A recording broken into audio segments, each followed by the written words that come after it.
Adria and Daniel walking along the corridor. That was a combination of corridor and ori. Corridor. That portmanteau is better than Pryor and Daniel. Yes. But still nonsensical. Yes. Welcome to Stargatesing, a Stargate gazing podcast. I'm your host, Mary. And I'm your other host, Kathy. And each week we review an episode of Stargate alternating between SG1 and Atlantis. Hello. Hello. How's it going? It's going all right. How are you?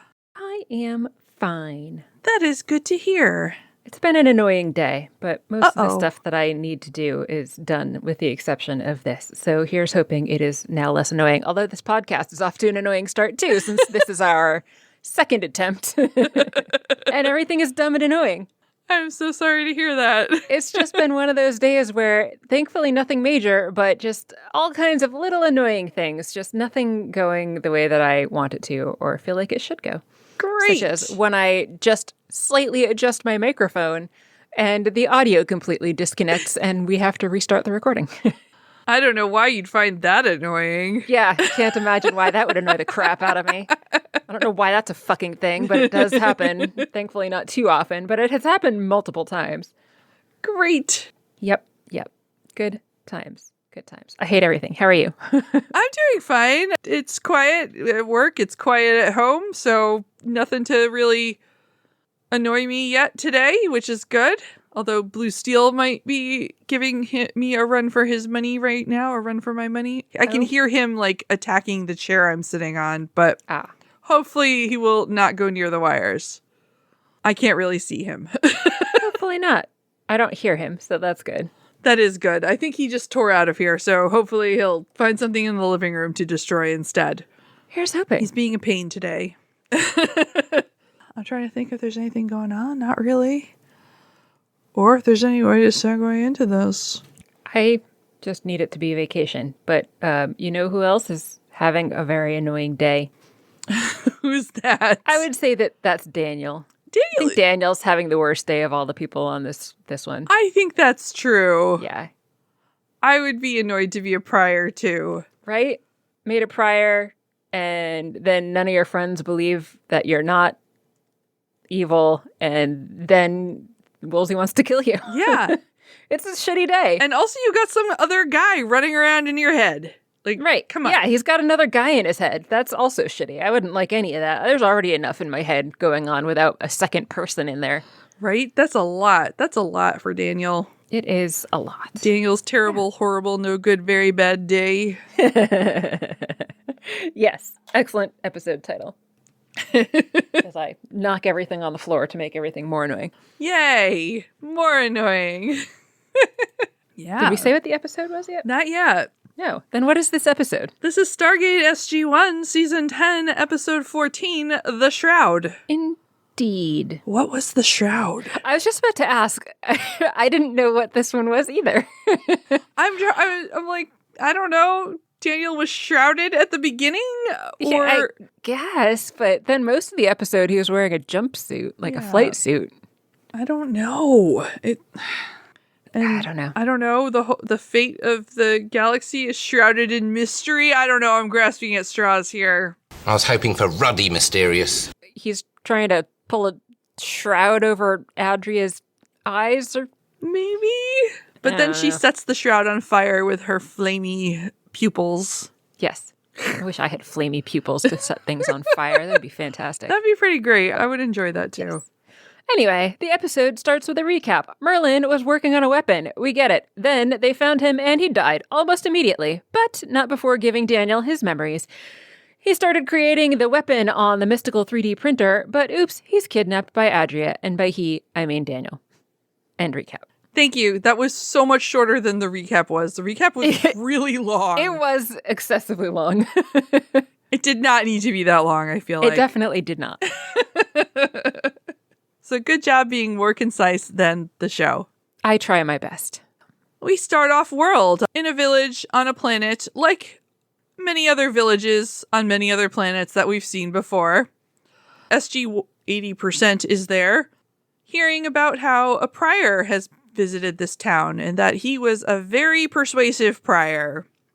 Mitchell's assuming convert or die is the line because that is the party line of the Ori. However, this guy says no, he didn't say anything about dying, just salvation and eternal life. Great stuff. We love hearing about that, about the Ori. They were very surprised to hear this because this is not the way the priors normally conduct themselves. At one point, this guy is like, are you saying the prior's claims are false? And Mitchell says, that book's got as much truth as the Da Vinci Code, which is one, again, something this guy would never know anything about. Right. And two, I'm just going to say on a personal note that I hated that book a lot. Really? Yeah. I liked that one, but then I read several of Dan Brown's other books, and they're so formulaic that I no longer like his writing. Well, you know, he got the formula down and he's just got to print that money afterwards. Right. I don't know. I did not like the movies, and I didn't think they did a good job with them. Yeah. I don't even specifically remember most of the stuff I didn't like about it, but one thing that irritated the crap out of me was the insane number of very short chapters, and I wanted to throw the book across the room every time he just ended the chapter after like a paragraph. Yeah, like, that's fuck weird you, buddy. and annoying. I don't remember that. I just remember thinking that Tom Hanks wasn't good casting for it. And I love Tom Hanks, but I just didn't think he was good in that role. Interesting. Okay. I don't think I saw the movie. I'm sure it wasn't my only issue with it. If I recall, they left a lot of stuff from the book out that I thought was interesting and included a bunch of boring stuff. Great. You always like to see that in a movie. Right? Yeah. Leave out the good stuff, put the boring stuff in. But it's been a very long time since I read the book or watched the movie, so I don't remember for sure. Yeah. I will say it has also been a very long time since I read that book, but I definitely did not like it when I read it. I don't think it was worth all of the hype, for sure. Yeah. And Vala has apparently either read it or read about it, because she's like, hey, that's what they want you to think, so... Ugh. I really hate when people just use the term they to refer to general others that are not specified. Where's the shadow government? A certain politician does that all the time, and it annoys the crap out of me because every single time I'm like, who is this they that he's referring to? They say this. Yeah. They told me that. Who? Who the fuck is they? Them, Mary, of course. Oh. Duh. Right. Okay, cleared that up. Also, I hear that in the science all the time, too, like in the health industry. Well, they say to do this. Who the fuck is they? Who said they? Nobody Yeah. says that you should be eating that way or that you don't need those vaccines or whatever. Like, I had so many clients when I was a health coach that were like, well, they say this, and they would spout off some nasty pseudoscience. And I'd be like, who's they? That is garbage. Yeah. Them. Anyway, done with rant and tangent. Who's they? What the hell is an aluminum falcon? Yeah. Well, Vala's into they, apparently. This guy is like, I don't know what the hell you're talking about because I don't know what that is because I'm not from your world, weirdos. Mitchell explains it's fiction. Sam brings us all back to the point and says we're off topic. Title of your sex tape. And this guy, though, wants to know why they think it is not true. And Sam says we don't really have any evidence. And we also can't make you do anything. But we think that threatening people and forcing them to worship is wrong. So maybe if you resist them, we can then try to help you. But again, these people, if they haven't heard that message, they might not believe SG1 here. These people that they've just met, presumably. Right. They're surprised about this new approach I think I mentioned. But they don't talk about it too much more because we get news. The prior is back. Woo! Shady's back.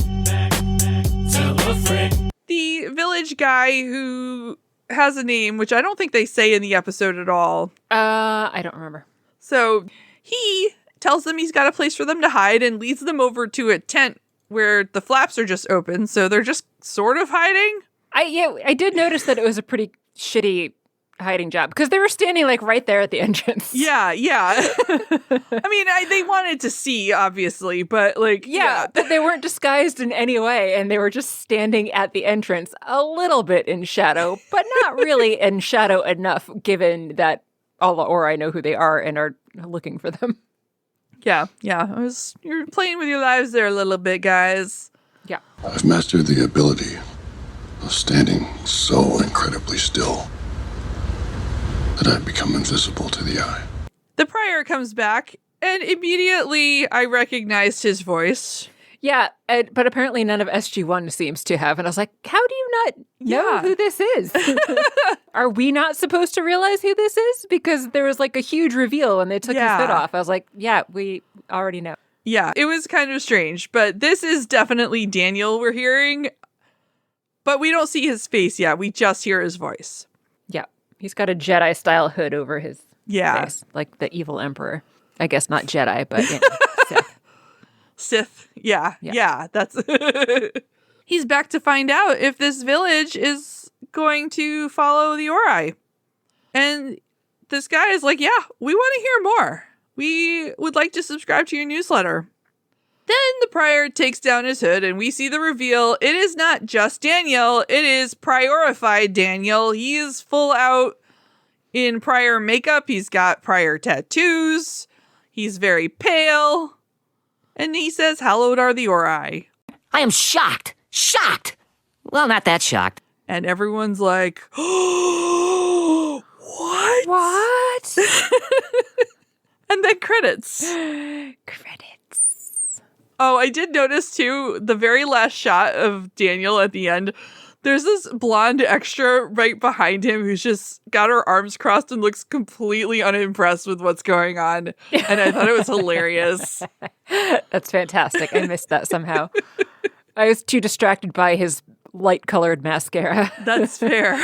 And his weird contact lenses. And the fact that you could see like the edges of his actual eyes around his contact lenses. Like his irises. I didn't notice because I was watching the extras, apparently.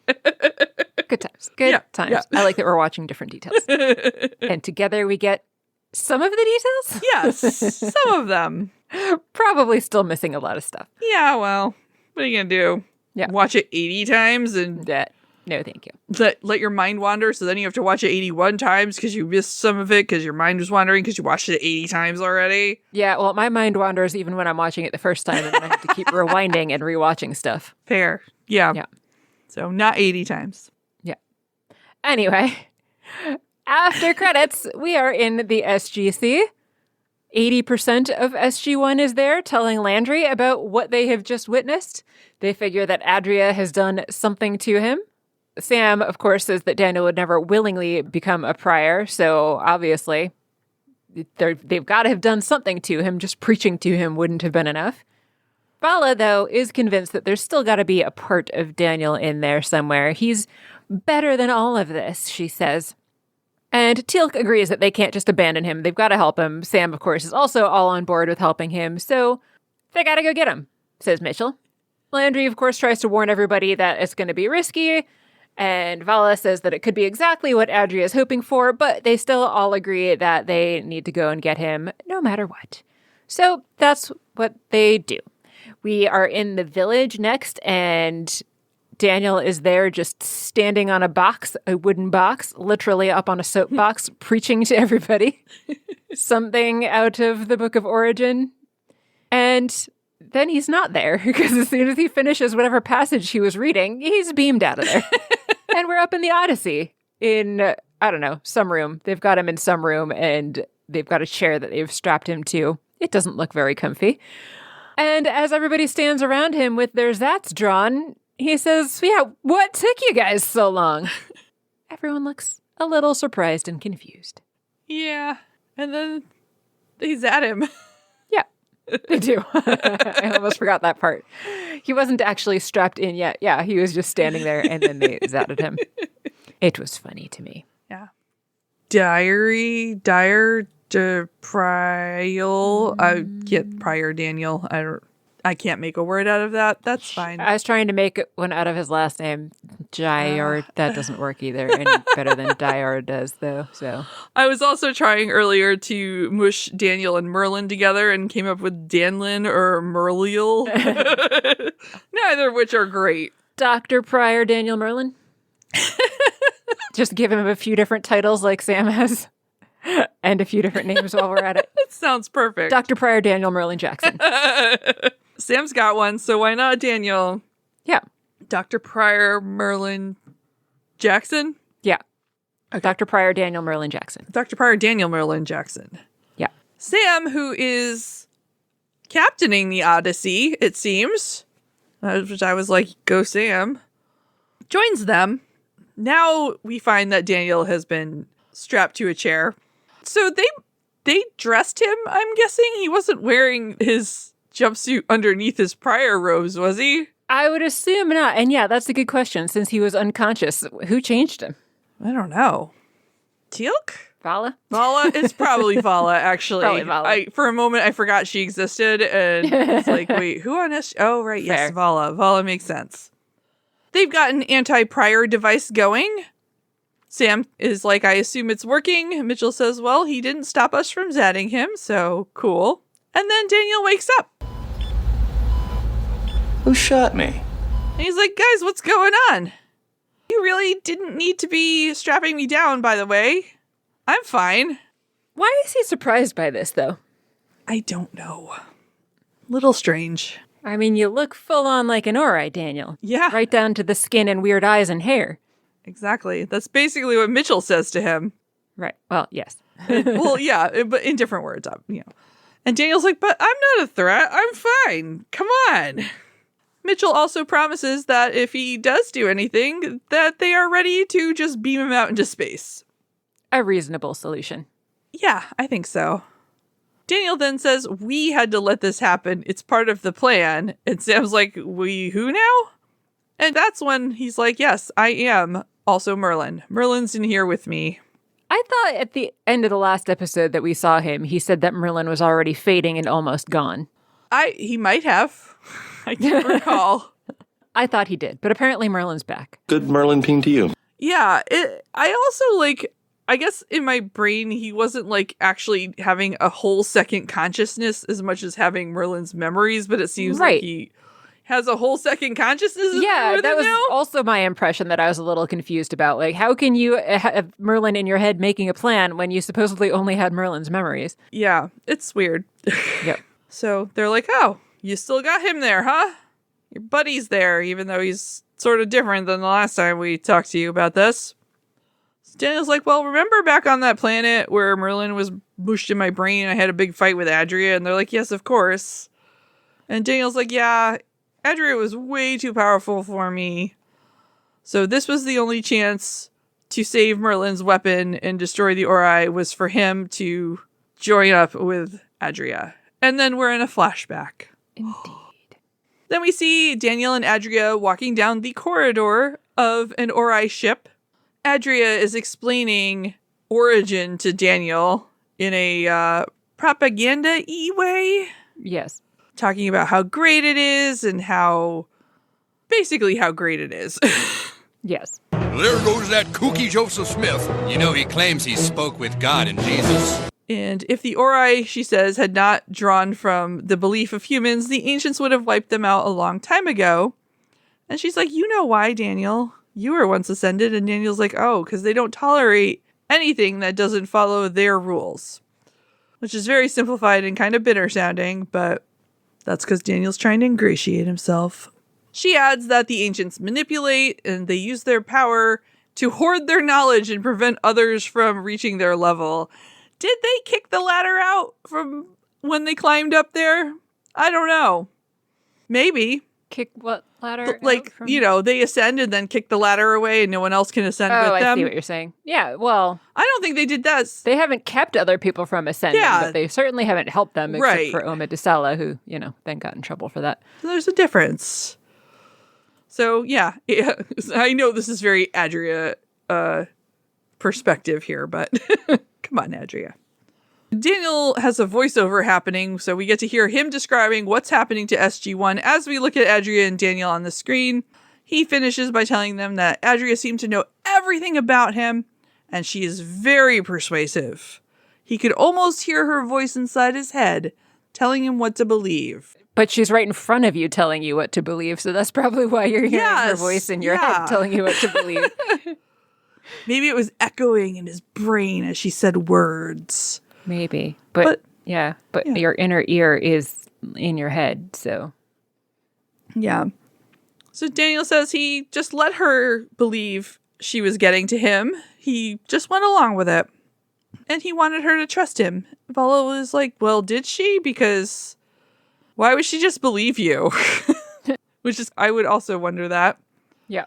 So she wants to know how Daniel could fool her. Daniel speaks, but it's Merlin speaking. He says, I was able to protect Daniel and make Adria think she'd succumb to her will. Somehow. Yeah. This is definitely against what they said when they were telling us that it was just his memories. Yeah. They go back to flashback, and we see that Daniel and Adria have gotten much closer. Adria says she's come to see in you what draws mother's affection. Which is, Daniel is like, what? Vala loves me. I know I love her too. Oh, who knew? I gotta go find her. Yeah. It doesn't matter. You know what's a good way to ingratiate yourself with your mother is by kissing her love interest. Yeah, I thought it was really disgusting, too, given that she's like, what, less than a year old at this point? Yes, that too. And also, from Daniel's perspective, like, you're in love with her mother. This is gross. Yeah. But this is what Adria does because she feels the difference in Daniel. So she kisses him and then she prioritizes him. Does she have to make out with everyone that she prioritizes? I was wondering that. Because, like, she kisses him and then he is a prior, like, right after that. Yeah. Unclear. Maybe she just likes kissing her priors. I don't know. How did they get priors before she was a thing? Did the priors have to kiss each other? Maybe that guy who lives in the wall of fire kissed everybody. Oh, maybe. The head prior? I don't remember what that guy was, but I don't know. Flamey dude in wall. Yeah. So back with present day, we're out of the flashback. Vala's like, she really trusted you enough to turn you into a prior? Daniel says she had to, though, because she knows that he is her best chance at converting Earth to Origin. And Vala's like, and me. Sam's like, well, that explains why she wants to believe you, but not why she had to. And Daniel said she wants Merlin's weapon, too, because then she can use it to kill all the ancients. That would be a nice and fast way to end this war. Are they actually directly fighting the ancients, though? Not so far. So Right, far, they're just sitting in different galaxies, not being physical. Yeah, so the war that the Ori are referring to, that they are fighting with the Ascended Ancients, I don't understand what they're talking about, because, we never actually see them. Any evidence that they are, in fact, fighting any kind of war with the Ancients. They're just... It's just weird. Well, they've got to conquer all the people in this galaxy first, so they have the power to defeat them. I know, but it's still weird to me because we never see them. They never show themselves. No. They stay to themselves. So what war is this? It seems very one-sided. Yeah, pretty much. Yeah.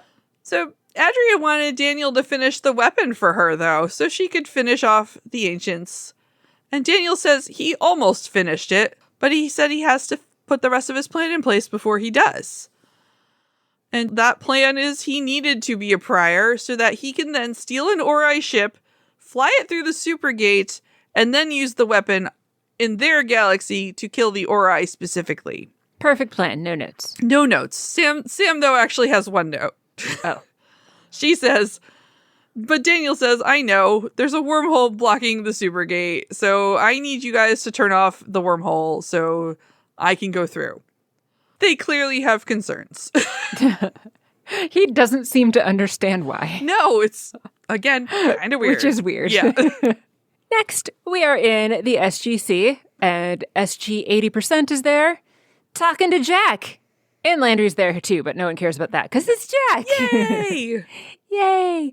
I wanted to know why he was here, and they make absolutely no mention of why he's here, but Jack is here. So that's fun. Yeah. Yeah. They are just updating him on everything that we already know at this point, and Jack is surprised to hear about Merlin, so apparently he has not been keeping up with what's going on in this program, which I thought was a bit weird. A little bit. Yeah, because it's kind of a big thing they've been dealing with. Yeah. So you'd think he would at least have some idea. So what did I miss? Maybe he took a long vacation after his time in Atlantis. Yeah, maybe. Maybe. They continue to update him about the Merlin that is in Daniel's head, etc., and the fact that he is a prior. And they also tell him about Daniel's plan with the whole supergate and needing to turn off the wormhole and all that. Needless to say, Jack is not a huge fan of this plan either. Tilk asks if he does not believe Daniel Jackson is being truthful. But Jack wants to believe him, but for good and obvious reasons is skeptical. For the same reason that everyone else is skeptical. They, of course, then go on to tell us what we already know, that this could be a whole plot where he's not really Daniel still, and he is, in fact, brainwashed, and so he's just trying to fool them. And then once they shut down the wormhole, the Ori ships could come into the galaxy. So I don't know why they felt the need to say all this, because it was obvious, and then I recapped it anyway. Interesting. No, wait, the other thing. Tedious. Then we're on the Odyssey, and Jack is there. He is there to talk to Daniel. He kicks the guards out of the room that happen to be there and tells Daniel, well, this is new. They still have the same rapport that they have always had, which is amusing. So they, of course, have a bit of back and forth about Daniel's looks. And Daniel does assure Jack that it's only temporary because apparently they're going to retcon more stuff in about how this Merlin taking over his brain thing works. And Merlin programmed the ancient device to only download his consciousness, not his memories, but his consciousness for a limited time. And then somehow it's going to entirely reset his DNA to the point before Merlin was put into his body, meaning that it doesn't matter that he's an Ori now, I guess, because he's assuming and hoping that when his DNA is reset, it will also mean that he is no longer prior in addition to no longer being Merlin. Seems like a bit of a stretch, but yeah, that's what they're going to go with. Because of this, though, Daniel can fly an Ori ship. So he's got to do this now, sooner rather than later, before he loses that ability. Otherwise, Adria is going to have Merlin's weapon, and they're going to have no way to do anything with it. So that would be bad. Jack, though, says he thought that it wasn't finished yet, but Daniel says that it is very, very close. It just needs to be assembled. Apparently it has all of the pieces that are made. It just hasn't been put together. Daniel thinks he's got maybe a day or so before he loses Merlin and his ability to fly an Ori ship. Jack is curious as to why Daniel was even willing to leave the device this late in the game, but Daniel says that he didn't have a choice and, blames it on SG1 for taking longer to capture him than he had planned for it to, so that was weird. He couldn't just try to escape because then Adria would suspect something, so he had to wait for them to see him as a prior and then capture him in order for all of his weird, brilliant, not so brilliant plan to work. Jack continues to ask why he has to believe Daniel when Daniel says, you have to believe me. And Daniel says, well, the fate of the galaxy is in the balance. And Jack's basically like, yeah, well, isn't it always? This is nothing new. Jack doesn't like being told what to do either. So telling Jack that he has to believe him isn't going over so well. So Daniel tries just exclaiming, Jack, it's me. And Jack is like, yeah, that's, I look at you, though. Daniel asks if he's ever let Jack down, and then I appreciated that he corrected himself. Have I ever let you down when it really matters? But again, Jack just keeps telling him, I don't know who I'm talking to right now. I don't know if it's actually you, or if it is someone that is brainwashed and pretending to be you. So, sorry? Daniel tries to guilt him into believing him and reminds him about how he helped Jack out when Ball was torturing him, but Jack doesn't want to hear anything about that, and of course does not want to talk about that either. And most importantly, Sam doesn't think that this plan is going to work anyway, and he, of course, is going to go with whatever Sam says because he loves Sam. Yeah. They continue to go back and forth a bit about how Daniel knows it's going to work. Jack doesn't think it's going to work. How do you know it's going to work? I know it's going to work because of Merlin. This goes back and forth for quite a while and doesn't really come to any conclusion. Jack is still skeptical that it is Daniel and that Daniel is actually on their side. Yeah. It was entertaining, though. It was. I enjoy them together. It was quite. Yeah. It was entertaining, but I'm not going to recap the entire conversation. No, obviously not. Yeah. Then we're in the SGC. Jack is talking to Sam in her lab. Sam is confirming that Daniel's idea that some kind of gate buster bomb would disrupt the super gate so that it would close. Have we heard of these before? I don't know what a gate buster is. I don't remember Mark 9 hearing gate that. buster? Yeah. I don't remember ever learning about this before. Yeah. Did Daniel call it the same thing in the previous scene? I don't think so. He just called it a Mark 9. Okay. Oh. I would have noticed gate buster. Yeah. When I was reading it here, I first read it as Ghostbuster. Yeah.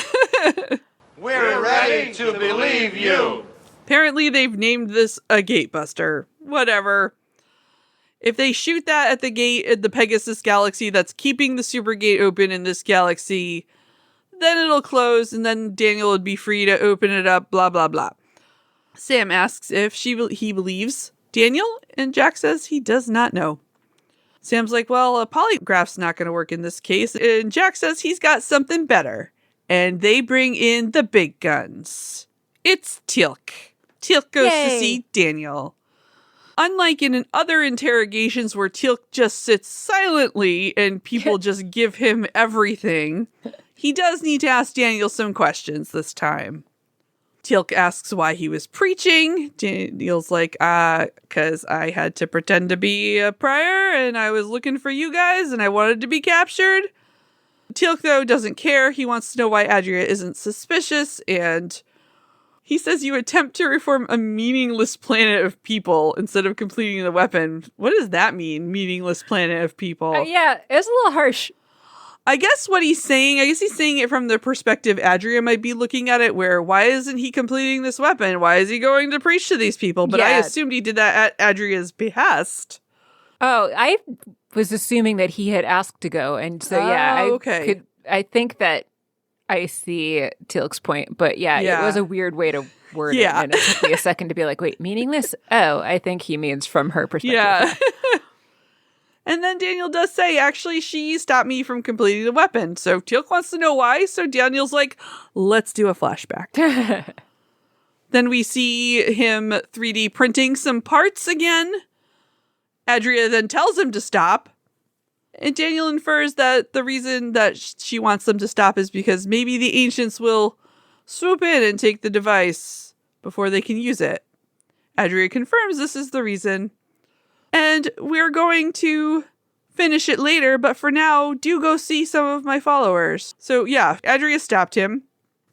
Daniel explains that the Ori's original plan was to convert everyone in the Milky Way. Then they'd have enough power, kill the ancients, it'd be great. But now they have this weapon and it just solves all their problems. So they want to do that instead, because that seems like way less work. They probably still want the followers, but then they can do it at their leisure, would be my guess. Likely so. Yeah. Fun will now commence. Teal'c wonders why the ancients haven't taken the weapon already. And Daniel says, maybe they think Daniel's plan will work, or well, I don't know. In any case, the Ori want more power, which means converting more people before they do this. So they're continuing to try to convert people in this galaxy, and Daniel's like, this is how I'm able to slip away. I can just take the weapon and go off and blow it up. It's going to be great. You just have to believe me. Teal'c and Daniel have a stare-off, and Daniel insists they're running out of time. End of interrogation. And then we are back in the briefing room at the SGC. Teal'c comes in and says that he believes Daniel. And Jack says that it's too late, doesn't do them any good. Because apparently some decisions have already been made. And then suddenly Woolsey's there. Did you bathe in a bog? So not only do we have Jack, but we also have Robert Picardo, and that also made me happy. Yeah. Because even though I don't like Woolsey, I do love Robert Picardo. Yeah. Landry is very pissed off, and so he tells Woolsey that he can tell them himself what the shitty decision is that he's made. And long story short, Woolsey has told the IOA that they're gonna maybe go and just kill Daniel, because that's gonna be the safest thing for the planet. No, don't bother to try to save him. Don't worry about the big weapon. Just go ahead and kill Daniel. And that just seemed like such a weird, extreme, sudden decision. But that's what they're going to go with, apparently. And he says, I promise it was the hardest decision I've ever had to make, but I'm responsible for it. It was my recommendation. It was all me. So that was very shitty, Woolsey. Yeah, Woolsey, what the fuck? Yeah. Starting to like you over on Atlantis. Right, exactly. Atlantis, where everyone is more likable. That's true. Rodney's way better. Woolsey's way better. Yep. Back up on the Odyssey, Vala's just sitting on Daniel's lap. Like you do with your coworkers. There's no other chair. Actually, that's not true. There is another chair there. So, yeah. Yep. So, Yep. they're just having a little bit of a chat. Apparently, Vala is talking to him about what's been going on One Life to Live. Daniel doesn't really care and reminds her that he's got a deadline. He needs to get out of here. And then Vala says that, yep, we've also got a deadline. Daniel asks her about how things went after everybody came and talked to him, who believes in him. And Vala tells him that, yep, pretty much everyone believes your story, even though some of them are still kind of skeptical. So that's good.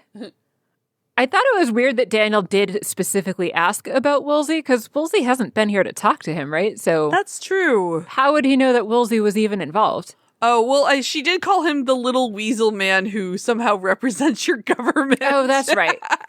Yes, that's right. Daniel wanted to know who didn't support him. And yes, she did say that. Okay, I forgot about that part.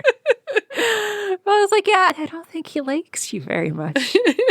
And Daniel guesses, oh, yeah, he probably wants me killed, doesn't he? Vala says she's not sure he's serious because he seems like a prankster. I'm not sure I agree with that assessment. And Daniel doesn't really seem to either. I don't remember Kalek, who they are talking about, who is Anubis's highly evolved half-breed son. But apparently at one point, Woolsey argued that Kalek should be kept alive and it ended badly. So that's why he thinks Daniel should be killed now. Doesn't Woolsey know sometimes circumstances are different than other circumstances and maybe it wouldn't be the same thing? Come on, Woolsey. Right? Seriously. It's not the Democrats. It's the know-nothing. The what now?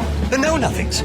Vala, though, promises Daniel that she has a plan if it comes down to it. So don't worry. No worries for Daniel. She's got a plan. Everything's going to be fine. Daniel asks what that plan is, and she says, well, she has not had the time to plan that plan. So her plan now is to go and plan her plan. So excuse Vala, she's going to go do some planning. Daniel asks for clarification as to whether or not she believes him, and she says she does, but she is clearly lying when she says that. So she points out, imagine that the positions were reversed. Can you really say that you wouldn't have even the slightest bit of doubt that given the entire fate of the galaxy falling to the Ori, there would be no doubt whatsoever in your mind that things were going to be okay and that I was really me, basically, is the point that she's trying to make here. And yeah, Daniel seems to understand that. He says that he wouldn't let them kill her, though, and she promises that she's not going to let them kill him either. She's just got to figure something out and needs a little bit more time. It was a good scene. It was a good scene. Yeah. She was actually being serious there for a bit, talking about how important it was that, like, wouldn't you have even the tiniest nagging doubt, even knowing it's me? It was very good. Yeah. Then we're in Landry's office. Jack and Woolsey and Landry are hanging out, arguing, of course, about whether or not they should kill Daniel. Jack does point out, in the case of Kalek, they were talking about the demon spawn of Anubis and not Daniel Jackson. But Woolsey's like, well, Daniel might be a greater threat now. He's a frickin' prior. Landry is on the side of not killing Daniel as well, I will say. Landry is like, all right, let's discuss realistic options. Woolsey's like, we can't hold Daniel long term. We can't release him given what he knows. And Landry's like, well, they might already know everything if he's actually fallen to the Ori. Landry's like, and he did say he's going to revert back to his old self soon. So they just need to run out the clock, basically. Yeah. Yeah. Why? Well, yeah, like why kill him first instead of just waiting a day or so to see? Yeah. Yeah. But I mean, that's ultimately what they do, obviously, but I don't know why that wasn't the original plan. Yeah. And I guess they could have the option of running out the clock without doing anything or running out the clock with doing something. It seems like Jack might be leaning towards trying something anyway, because he says, if Daniel's telling the truth, we might blow the best chance we have of beating these guys. And Landry also offers that if things don't work out, they can just freeze him, put him in stasis. It'll be fine. So we don't need to kill him, is the conclusion, I think. Yeah. Yeah, as long as he does, in fact, convert back. Yes. Don't kill him and freeze him.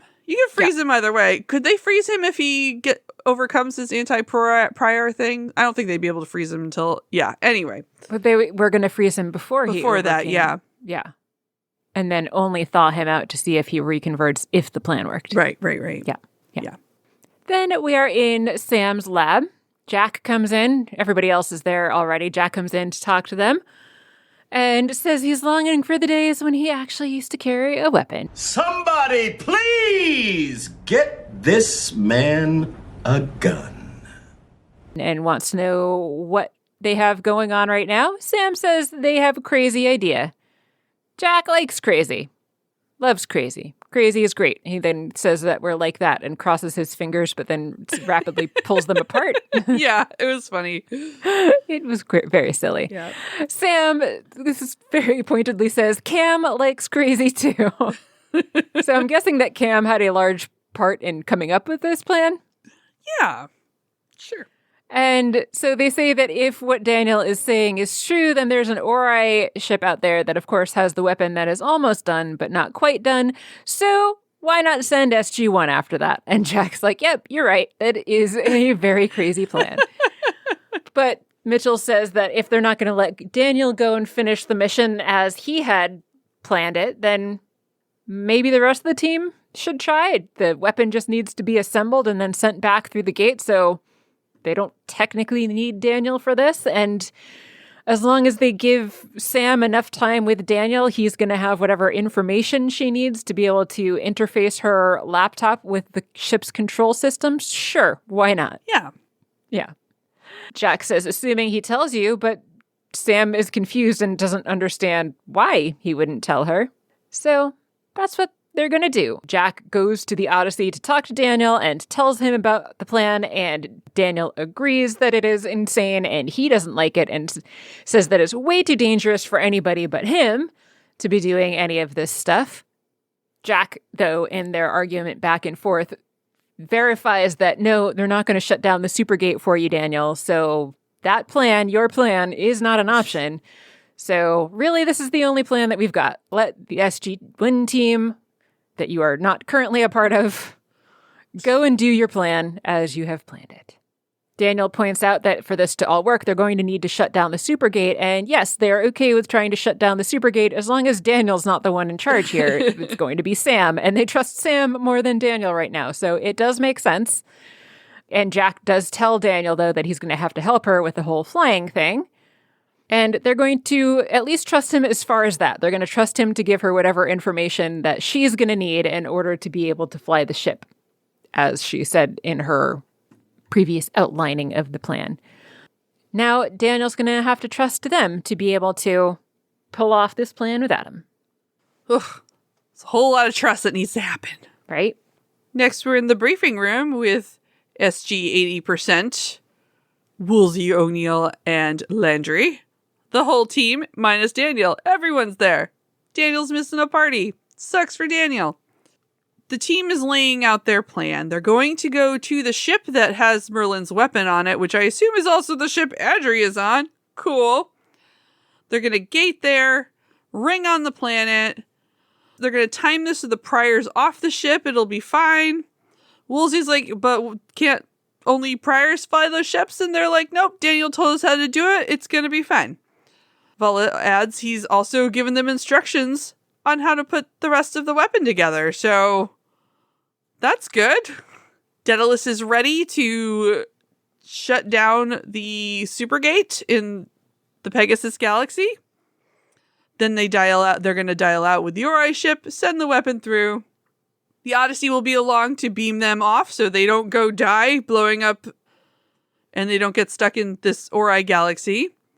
And they're like, great, plan. And Woolsey's like, yeah, a plan where you have to trust Daniel Jackson seems bad. Remember when I said kill him? Maybe we do that.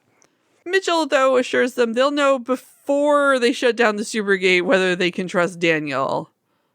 For some reason. I guess because then they would already know they could get on the ship. I don't know. I think they would know that they can't fly the ship. Oh, that's true.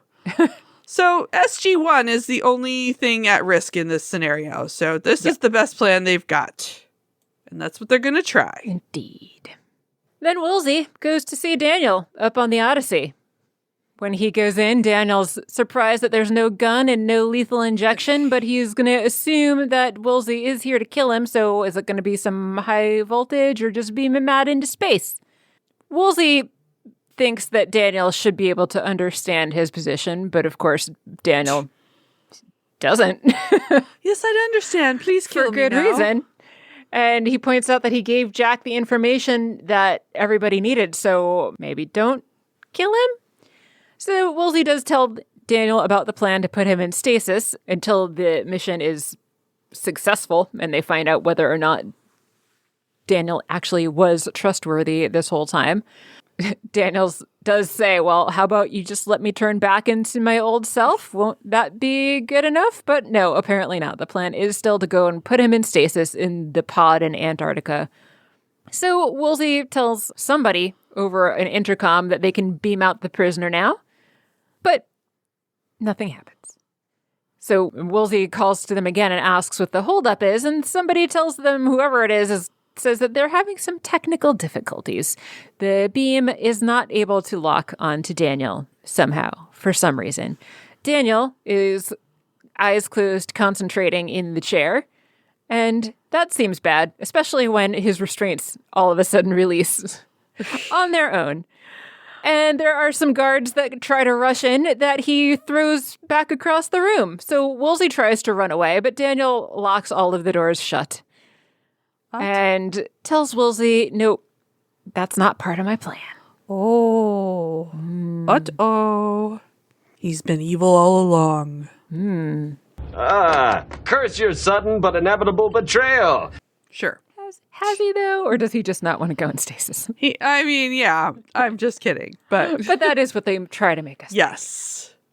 Then we're down in the SGC with Landry and O'Neill, who are talking about this plan and how sitting around sucks. And Jack wishes he were in the action still. And Landry agrees sometimes he worries too about you, to Jack, he says. And then Woolsey beams down, but before anything can happen, Jack is beamed out of there up to the Odyssey Bridge with Daniel, who is in the chair. He's running the show. He is. There's no one else there. He has beamed everyone else off the ship, and he is taking the ship, but he does need Jack's help. He does specify he's beamed them someplace safe, so not just into space, not into but space. actually onto the planet. He didn't kill Woolsey or the entire crew of the Odyssey. No. Jack says he was just thinking about how he missed being needed. So off they're gonna go, following along to SG1, presumably. Yes. Out in space, we see SG-80% beam onto an Ori ship. And, I don't know, they're in a random room, so they head out into the hallway. Then they come around a corner and they find some warriors. So that's bad.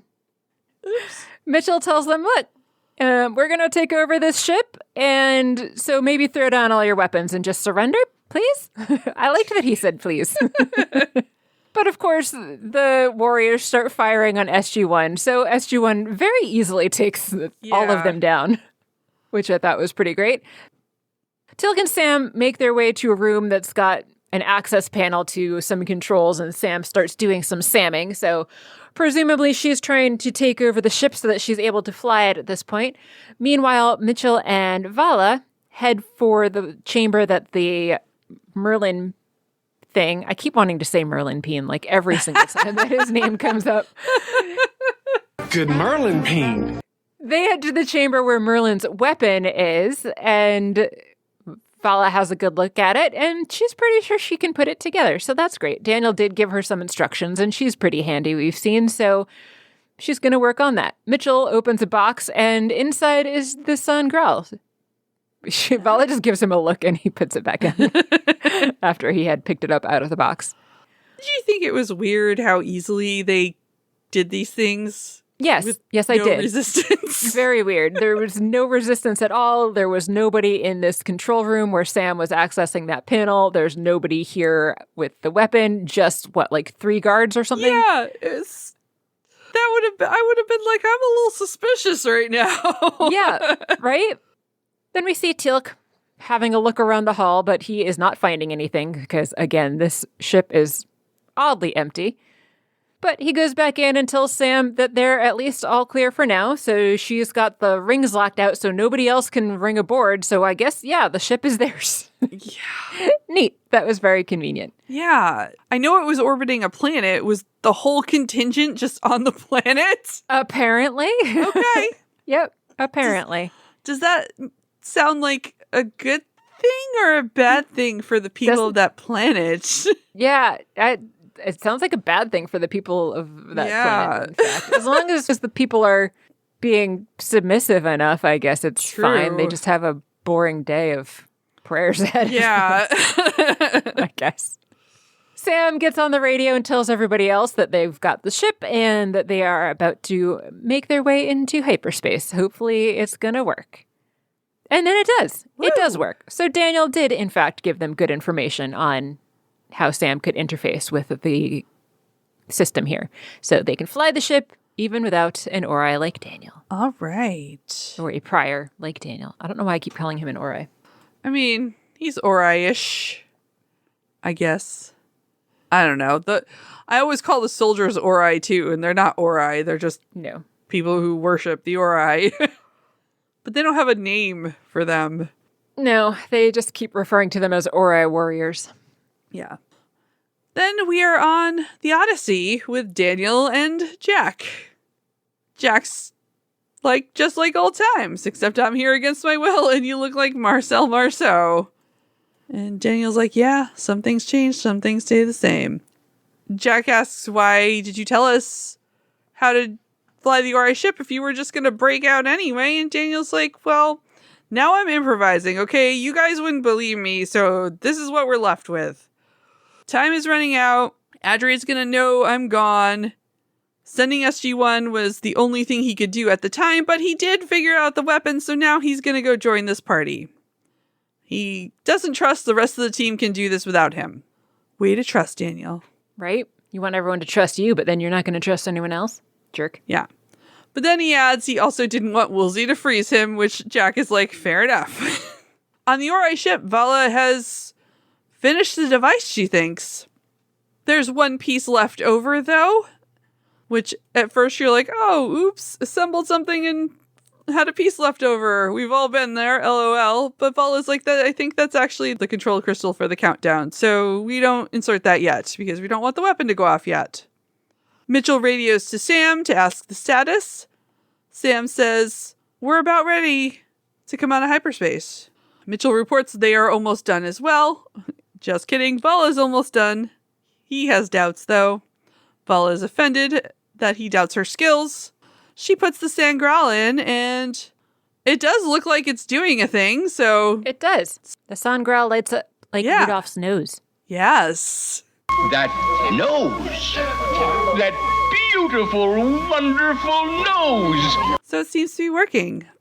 Vala looks around for a moment, concerned that ascended beings might swoop down and take it away, but nothing happens. So they're either don't know what's going on, or they want this to happen. Or Vala offers there's no point because she's put it together wrong and it's not working.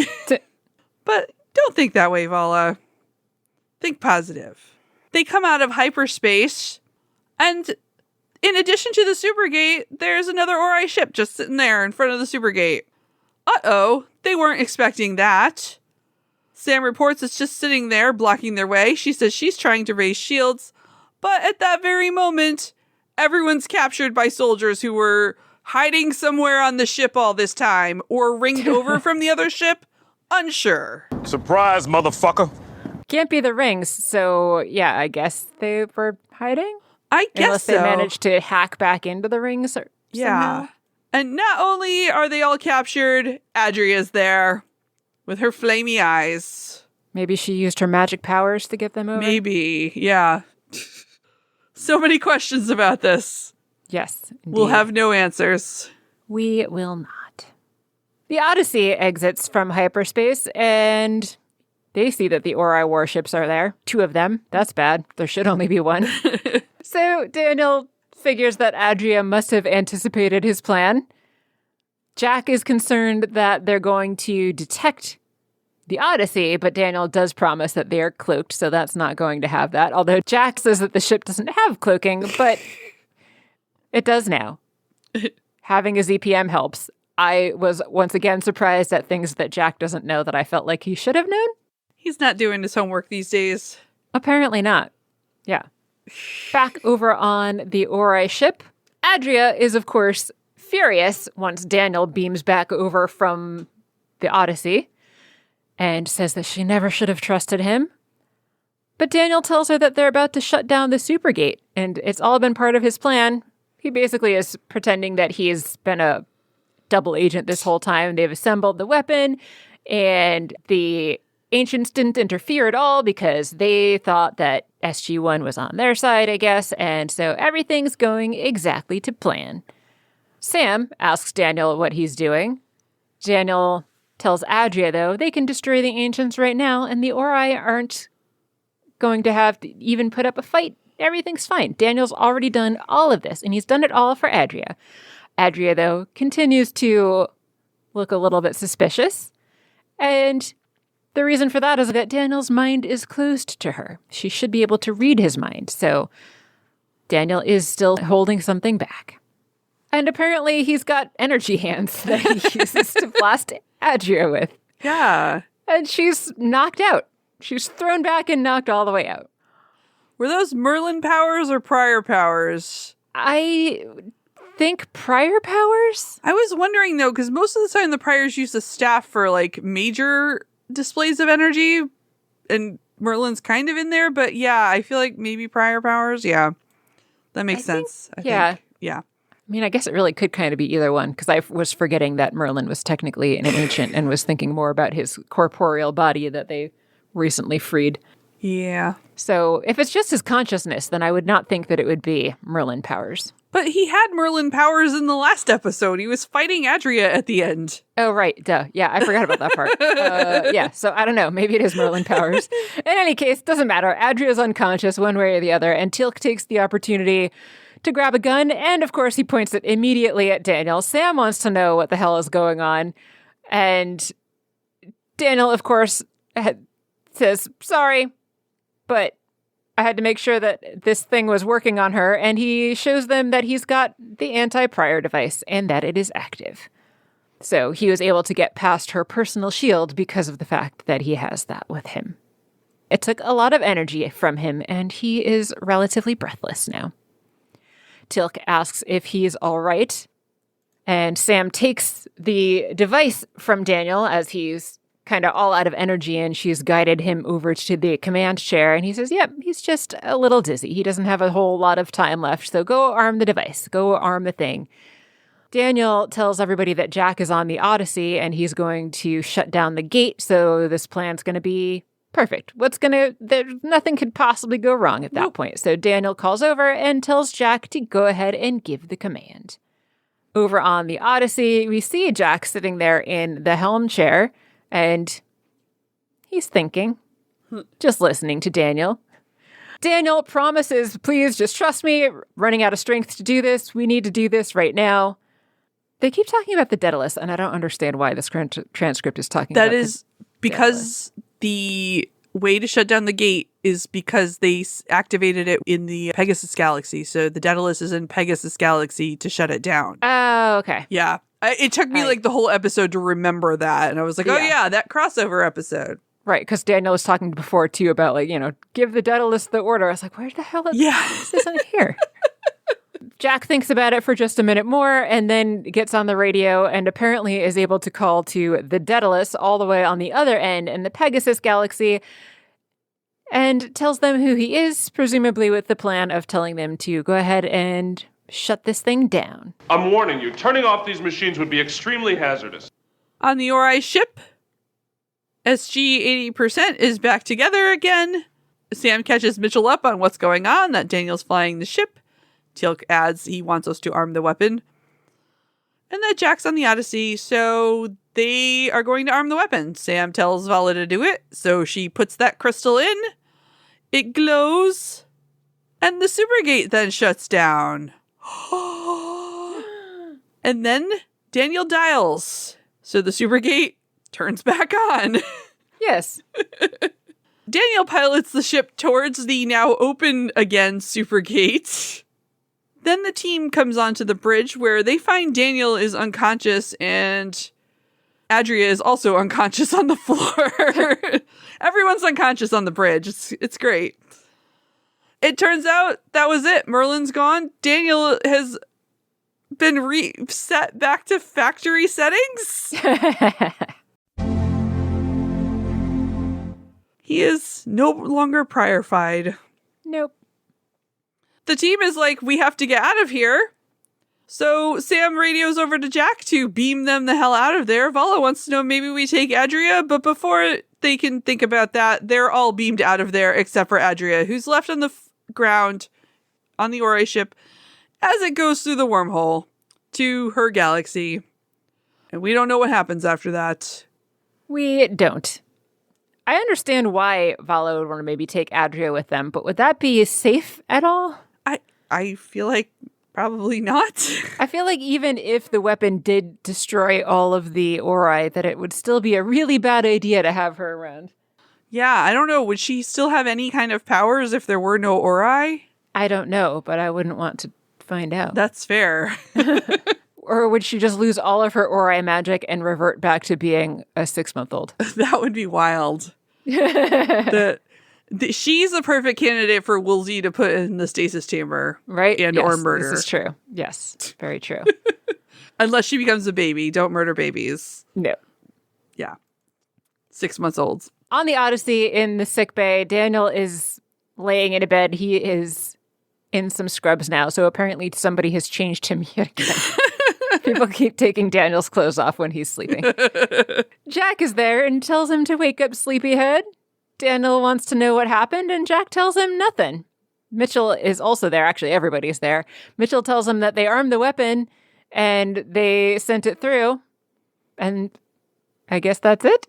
Yeah. Teal'c asks for verification that it is, in fact, Daniel that they're talking to, and not Merlin or anyone else. And Daniel says, yep, Merlin sacrificed himself in order for this to work, which is a completely different story from what we were told first before, that he only had Merlin's memories, and that second there was a timer on it that was just going to naturally wear off. So could he be referring to the initial sacrifice of his physical body? I don't think so. I thought he was, maybe? I don't know. Yeah. Maybe. That sacrifice. Yeah, could be. Jack asks Daniel to prove that he is, in fact, Daniel. So Daniel picks up his hand and waves a couple fingers at Jack, and nothing happens. When Jack asks what the hell that was, Daniel says, if I was Merlin, you would know.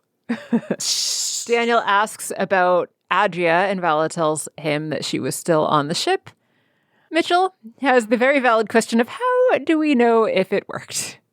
And they really don't have a good answer to that.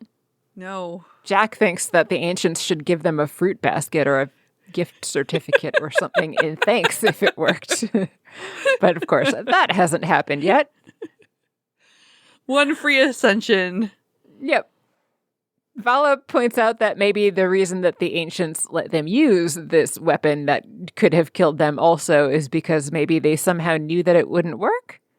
But Daniel says it's equally plausible that the ancients knew that it would work and wanted it to take out all of the Ori, so there's no point in guessing about what the Ori are thinking. It's completely unknowable.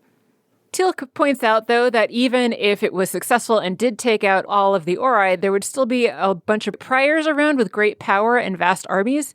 Does this mean, like, magical powers or just, like, power, like the power of any other kind of leader? Would they have lost their mystical powers and just have the power of lots of followers? I was curious about that too. But yeah, who knows? Yeah. Yep. He does point out that it's very difficult to convince people when their gods are dead. Follow adds if they're dead. Mitchell gets on the radio and tells Sam that Sunshine is awake.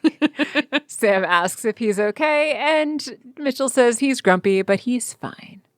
Sam says, great, then how did he manage to cloak this ship? Daniel made it sound like it was something that they had built in. But I guess it was just something that Daniel actually ended up doing. Guess so. Yep. But magicians don't reveal their secrets, apparently. So Daniel is not going to tell Sam how he managed to do this. Mitchell asks Sam if the other Ori ship that didn't have the weapon is still out there, and she says, yes, it is. Sam says that she sent a message back to Earth, but before she can finish what that message was, there's a strange noise. And then when she looks out the window, the supergate activates. So that seems bad. Yeah. She tells everyone incoming wormhole. And 6 warships come through the supergate. Ori warships, to be specific. So that seems bad. Yeah. Mitchell says, well, we did know that eliminating the Ori might not stop their followers. Daniel thinks that it was still the right thing to do. But Mitchell points out that it's entirely possible that they made things way worse. So, no solid conclusions and episode over. Yeah. I guess the fact that the Ori ships are still flying means priors still have powers? I would assume so, yes, because unless they all have laptops and know how to interface laptops with the ships, then even if the Ori are dead, then yes, the priors must still have powers of some sort. Good point. Hadn't even thought of that. Yeah. I just thought of that right now. I'm like, oh, yeah, huh. Yeah. So, Kathy, did you like the episode? Yes. It was entertaining, and it had Jack. So all of that I liked. And I think it was kind of weird that it had all this lightness to an episode that's like, let's kill all our enemies before they kill all of us. Also, Woolsey wants to kill Daniel, but ha ha ha, Jack and Daniel are so fun. Little strange. Yeah. Yeah, weird. And then I am unsatisfied with this conclusion that's not a conclusion at all. It's just more open-ended. Did this do anything for them? Did it make it better? Did it make it worse? We have no answers. I don't like that. So I guess I like the Jack parts. And the Jack and Daniel parts. They're just very fun together. A resounding review from Kathy. Yes. I like it, except for all the parts I didn't. How about you? I did like it overall. I thought it was a pretty interesting episode, but the main reason that I liked it was because Jack was in it. And because, I don't want to say because Woolsey was in it, but just because Robert Picardo was in it. So that really, for me, carried pretty much the entire episode. But I did think it was pretty decent overall as far as the plot goes. It didn't really bother me, the end, because I didn't expect there to be a solid resolution at all in this with the weapon. I just assumed that something was going to happen that would prevent this whole plot line from being over. So Fair. I didn't know exactly what the resolution was going to be, but I certainly didn't expect it to just be like, all right, Ori are done now. What do we do with the last 6 episodes of this series? Just all Jack all the time. Just, yeah, right? Just put a camera in General O'Neill's office and follow him around all day. That's that perfect. would be fine with me. I would watch that. Yes, absolutely.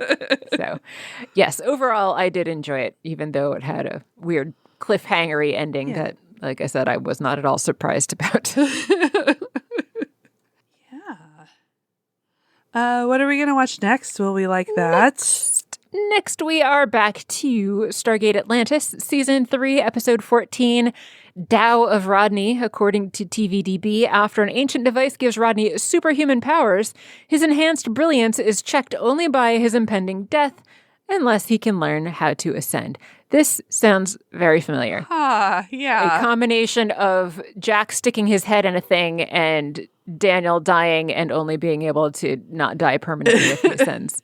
So basically 2 plot lines from 2 different episodes of SG1 mashed together is what this sounds like to me. Meanwhile, over at IMDb, when Rodney uses an ancient device, he gets special powers, but soon Dr. Weir discovers it's a double-handed gift. If he doesn't ascend, he'll die. So, yeah, we're using old plots, it seems. All right. Yeah. But with Rodney. Yeah. Well. Yeah. Anything else? I don't think so. Thank you so much for listening to Stargatesing with Kathy and Mary. Our fully listener-supported program couldn't be done without you. Show your support by telling everyone you know how awesome this show is. Find us at stargatesing.space. Reach us by email, stargatesing@gmail.com. Find us on social media at Blue Sky. Get some merch, tinyurl/stargatesing. And finally, show your financial support at patreon.com/stargatesing. Thank you for traveling through the gate with us. Catch you next time on Stargazing with Kathy and Mary. I'm Kathy. I'm Mary. And you've been listening to Stargazing. The end. The end.